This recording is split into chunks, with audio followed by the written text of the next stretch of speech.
Sekarang kita masuk ke poin K-nya tentang masalah perbedaan antara berbaik sangka dan terpedaya.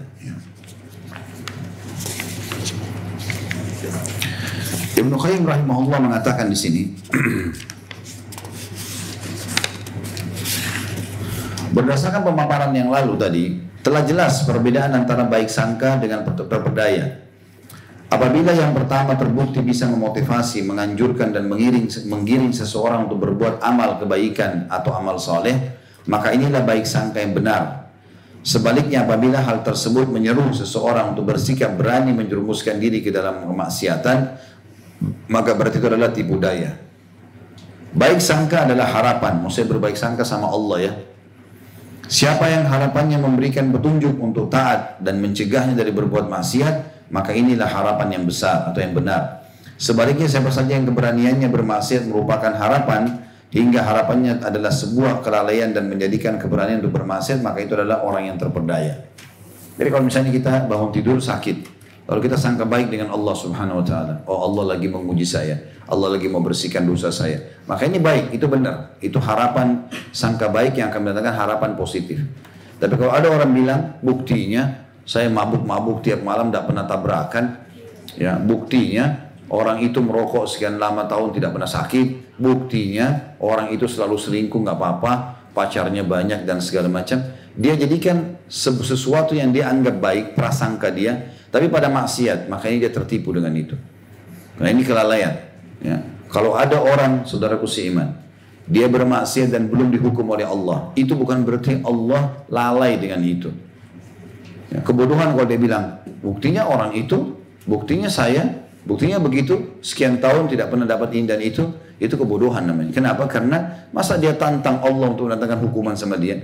Terbukti ada orang selain dia yang mabuk sudah tabrakan, ada orang yang begini dan begitu sudah masalah semua ini. Maka jangan dia tunggu. Bahkan Nabi SAW mengatakan dari hadits Ibnu Umar dan Umar, salah satu tanda-tanda hari kiamat teman-teman itu, dan itu sekarang mulai kelihatan di depan mata kita ya. Disayangkan sekali, akan ada dua orang yang jalan, dua-duanya ingin melampiaskan syahwatnya pada yang haram, apakah berzina atau mencuri. Dua-duanya jalan. Kemudian Allah Subhanahu Wa Taala mengutuk salah satunya, diubah kata Nabi SAW menjadi kerah atau babi di depan mata temannya, dikutuk. Tetapi temannya ini yang selamat tidak menjadikan itu sebagai pelajaran, bahkan dia tetap menuju ke tempat syahwatnya. Kata Nabi SAW dalam hadis, dan juga ada dua orang yang jalan, dua-duanya menuju ke syahwatnya yang haram, mau berzina misalnya atau mau yang mencuri. Kemudian yang salah satunya Allah tenggelamkan ke dalam bumi, pecah jalanan jatuh misalnya, atau apalah segala macam. Teman si A masuk ke hotel yang ini berzina, teman si B ke hotel sebelah, lalu rubuhlah kena gempa hotel yang sebelah, mati temannya. Apa kata Nabi SAW? Dua orang jalan, salah satunya Allah tenggelamkan di bumi, dihukum oleh Allah depan matanya. Yang satu Allah selamatkan supaya ambil pelajaran, tapi juga tidak menjadikan dia ambil pelajaran, bahkan dia masih sempat menyelesaikan syahwatnya pada temannya. Seperti misalnya temannya jatuh nih, ya, kena longsor, lalu longsornya sudah atau terbelah misalnya bumi, lalu dia masuk temannya, kemudian tangannya sempat terputus, misalnya ada jam tangannya, mungkin dia masih sempat mencuri jam tangan itu. Padahal dia lihat depan matanya temannya ini tenggelam. Atau ada orang tabrakan, sama-sama mabuk keluar dari diskotik habis berzina segala macam, tabrakan. Lalu dua orang di mobil, yang setir mobil mati, yang sebelahnya selamat, Allah selamatkan. Dia bukan ambil pelajaran dari situ. Dia nggak bertobat sama Allah, dia cuma mengatakan, oh itu kemarin tabrakan, saya selamat. Tetap berzina lagi. Seperti sekarang juga banyak terjadi banjir, gempa. Itu nggak dianggap sebagai sebuah pelajaran dari Allah, seakan-akan itu biasa saja, bukan peringatan dari Allah. Padahal kata Nabi SAW, guntur yang hebat di langit itu adalah peringatan keras dari Allah yang di langit kepada penduduk bumi. Hati-hati loh, ini sudah ada suara guntur yang besar. Siapa yang tidak takut dengar guntur yang besar? Kadang-kadang menggelegar luar biasa. Kata Nabi SAW, itu peringatan yang sangat keras dari Allah untuk penduduk bumi. Ada masalahmu ini. Jadi bukan hanya sekedar begitu saja, gitu kan? Seperti kita manusia teman-teman kalau lagi marah, kita pukul meja dengan keras. Orang yang di depan itu semuanya sudah enggak. Loh ini orang lagi marah loh. Bagaimana kita dengar suara guntur yang sangat besar? Oh nggak apa-apa. Guntur pergi, seperti nggak ada apa-apa lagi. Ini keliru sekali. Ya? Bahkan Abdullah bin Mas'ud radhiyallahu anhu pernah hadir di Kufa, di wilayah Kufa. Kemudian Kufa ini salah satu kota di Irak ya. Kemudian terjadi gempa. Kayak kita sekarang mirip di Indonesia, subhanallah banyak terjadi. Semoga Allah selesaikan. Itu gempa terjadi. Lalu dia naik di atas mimbar segera lalu mengatakan, wahai penduduk Kufa, wahai muslimin, Allah Tuhan kalian di langit sedang menyuruh kalian bertobat, padanya segera bertobat. Maka semua orang bertobat. Allah SWT pun berhentikan gempa itu. Jadi sebenarnya banyak orang sekarang tidak paham. Muslimin tapi jauh dari agama. Teman-teman, untuk selamat dari banjir, dari gempa, dari longsor, dari tsunami, taubat. Itu resepnya. Kita terus saja cari ilmuwan ini apa pendapatnya. Ilmuwan itu apa pendapatnya. Nggak selesai-selesai. Orang yang kena gempa rumahnya hancur. Hartanya habis, depan matanya anaknya mati, tenggelam. Cuma masuk ke tenda, tunggu makanan. Sholat enggak, taubat enggak, tunggu rumah gempa selesai, bantuan pemerintah datang, masuk ke rumah kembali. Seakan-akan tidak pernah terjadi apa-apa. Peringatan datang besar depan mata, enggak diambil pelajaran, gimana ceritanya? Subhanallah, ini depan mata, kenapa kok enggak sadar ya? Tapi seperti itulah manusia, seringkali terbawa dengan, dia pikir, ya sudahlah gempa, saudara saya mati, saya masih selamat. Sebatas itu saja. Tidak saudaraku, Allah kalau selamatkan kita, itu kita harus bersyukur kepada Allah dan kita jadikan sebagai ibrah. Oh ternyata Allah sedang peringatkan saya. Begitu. Sekarang ada contoh lain, 2 orang di kantor, satu mencuri, dua-duanya mencuri. Tapi satu temannya kebongkar, dia tidak. Ya. Apa yang harus dia lakukan? Kalau orang itu normal, dia berhenti mencuri. Oh teman saya sudah ketahuan nih, ketangkap bahkan penjara. Udah, saya berhenti mencuri, saya baik sekarang kalau mau tetap kerja di kantor itu. Atau diambil langkah kedua, temannya ditangkap, dia kan ketangkap, saya enggak, curi lagi. Maka akan sama nanti jalurnya sama temannya, ketahuan di penjara juga. Kenapa kok ikuti kebodohan itu gitu? Bisa ditangkap nggak pesannya?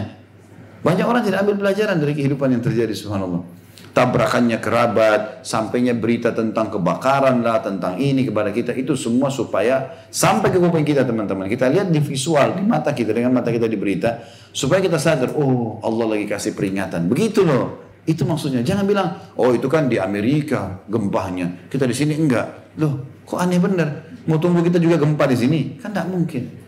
Saya kemarin subhanallah waktu terjadi gempa Lombok, terjadi lagi di Palu, saya dari Sulawesi Selatan, saya sempat khutbah Jumat di kantor gubernuran. Itu saya teriak-teriak di mimbar.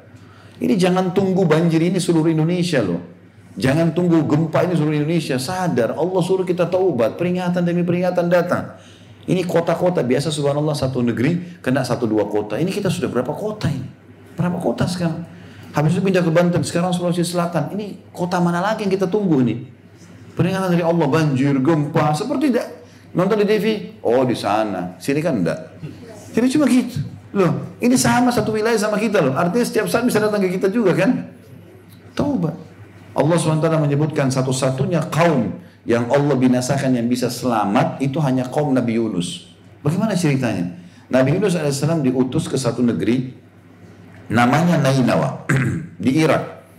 Satu negeri namanya, sekarang kota itu sudah tak tahu di mana ya. Yang jelas kota Nainawa ini dulu Nabi Yunus AS diutus ke sana. Nabi Yunus berdakwah di sana, tapi rupanya kaumnya tetap saja tidak mau dengar karena dianggap Nabi Yunus bukan dari negeri itu, orang asing. Datang terus mendakwai mereka segala macam, nggak boleh sembah berhala, nggak boleh sembah api, mereka nggak mau dengar. Sampai Nabi Yunus mohon sama Allah, ya Allah keluarkan saya dari negeri ini, berikan saya lokasi dakwah yang lain. Tapi Allah tidak turunkan perintahnya. Dan setiap nabi-nabi wajib patuh. Kalau Allah sudah utus, dia akan dapat pahala yang berlipat-lipat. Ya, kedudukannya lebih tinggi dari manusia biasa nanti di akhirat, di dunia dan di akhirat, asal dia patuh. Nabi Yunus SAW patuh, tapi dia mohon sama Allah, ya Allah keluarkan saya negeri ini. Allah tidak turunkan perintah. Tugas Nabi nggak boleh tinggalkan. Kalaupun dia sampai dibunuh oleh kaumnya, tetap dia mati di situ. Seperti Nabi Yahya alaihissalam dibunuh sama kaumnya, ya. Tapi tetap dia berdakwah sampai dia mati. Nabi Yunus ambil inisiatif, keluar dari Nainawa. Udahlah, sambil tunggu wahyu saya keluar aja. Allah hukum Nabi Yunus alaihissalam. Naik di kapal, kapalnya dihantam dengan ombak. Semua orang kapal buang barang-barang. Kapten kapal bilang buang semua barang-barang supaya kapalnya jadi ringan. Masih nggak bisa, kalau nggak tenggelam nih. Maka akhirnya kapten kapal bilang harus ada manusia yang dilempar. Diundilah nama-nama, namanya Nabi Yunus yang keluar. Harus loncat ke air. Awal-awal itu keluar namanya, orang di kapal situ banyak yang tahu ini Nabi Allah ini. Kami tahu ini Nabi Yunus di negeri Ninawah. Gak mungkin dia. Undi lagi. Keluar lagi namanya Nabi Yunus.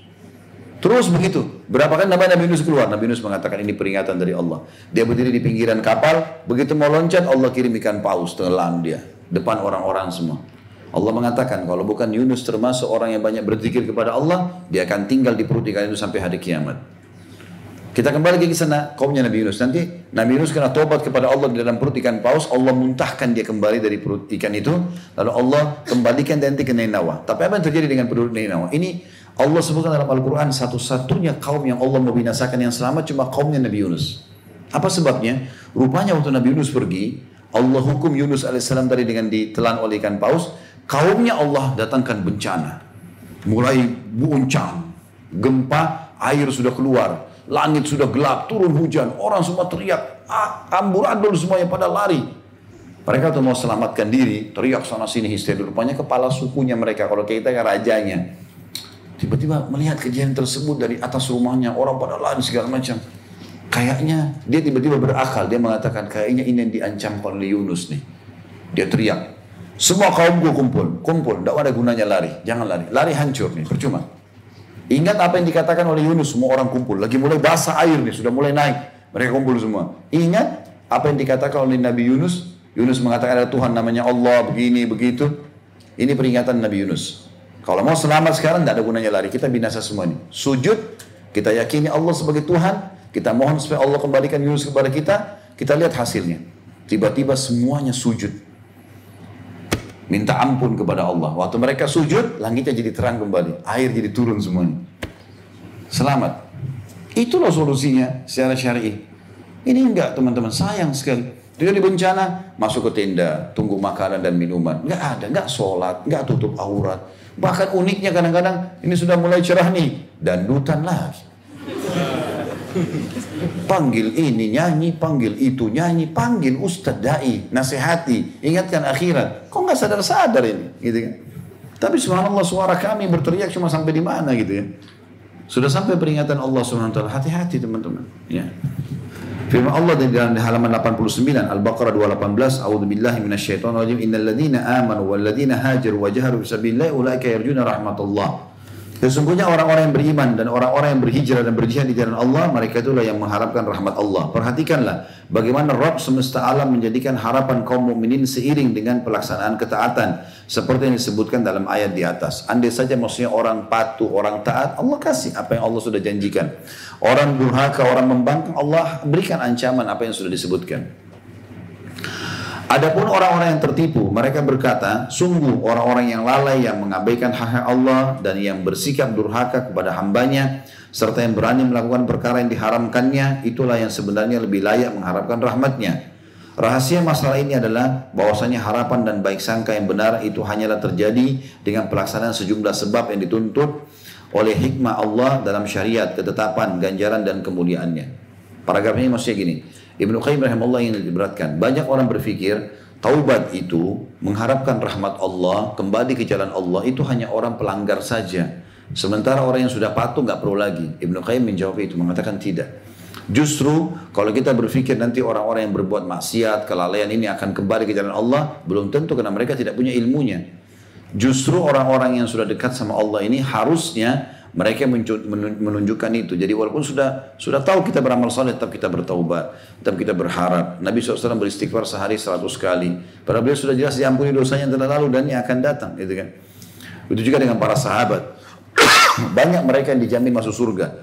Abu Bakar di surga, Umar di surga, Utsman di surga. Tidak membuat mereka lalai, malah mereka tambah semangat jihad, tambah semangat sedekah. Jadi orang kalau sudah punya ilmu agama yang benar, apapun yang Allah subhanahu wa ta'ala janjikan dan ancaman itu bagi mereka adalah sebuah konsep hidup. Dan tidak akan mungkin bisa dilakukan apa yang Allah janjikan dengan mengerjakan ketaatan. Menghindari apa yang Allah ancam dengan bermaksiat, kecuali sudah punya ilmunya. Jadi kalau kita berkata, oh nanti itu yang akan taubat segala macam hanya orang-orang yang berbuat maksiat saja. Iya kalau mereka mau taubat, kalau enggak.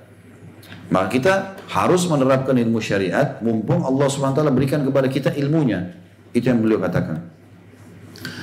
Dikatakan di sini, rahasia masalah ini adalah bahwasanya harapan dan baik sangka yang benar itu hanyalah terjadi dengan pelaksanaan sejumlah sebab yang dituntut oleh hikmah Allah dalam syariat, ketetapan, ganjaran dan kemuliaannya. Maksudnya dengan ilmu agama baru kita bisa terapkan semua itu. Seorang hamba harus melaksanakan sebab-sebab itu terlebih dahulu, baru kemudian dia berusaha membaguskan prasangka dirinya kepada Rabb Subhanahu wa ta'ala. Hamba itu berharap kepadanya agar tidak menjadikan dirinya bergantung pada sebab-sebab tadi, alih-alih memohon ya agar dia menjadikan sebab itu sebagai sarana yang dapat memberikan manfaat kepadanya, serta sesuatu yang dapat menghindarkan dari dirinya segala perkara yang bertentangan dengannya dan yang dapat membatalkan dampak negatif yang mungkin muncul dari sebab-sebab tersebut. Ya, kesimpulannya maksudnya dalam poin ini adalah bagaimana orang kalau dengan ilmu agamanya dia berusaha menerapkan dalam kehidupannya, baik dia sudah dalam ketaatan, tetap aja dia berusaha mengerjakan ketaatan tersebut dan meninggalkan larangan, dan tetap berusaha berlindung kepada Allah dari larangan-larangan tersebut sehingga jangan dia terjerumus ya. Juga mengingatkan manusia agar jangan terjerumus sehingga dia tetap berada dalam sangka baik yang benar atau yang tepat ya, tempatnya.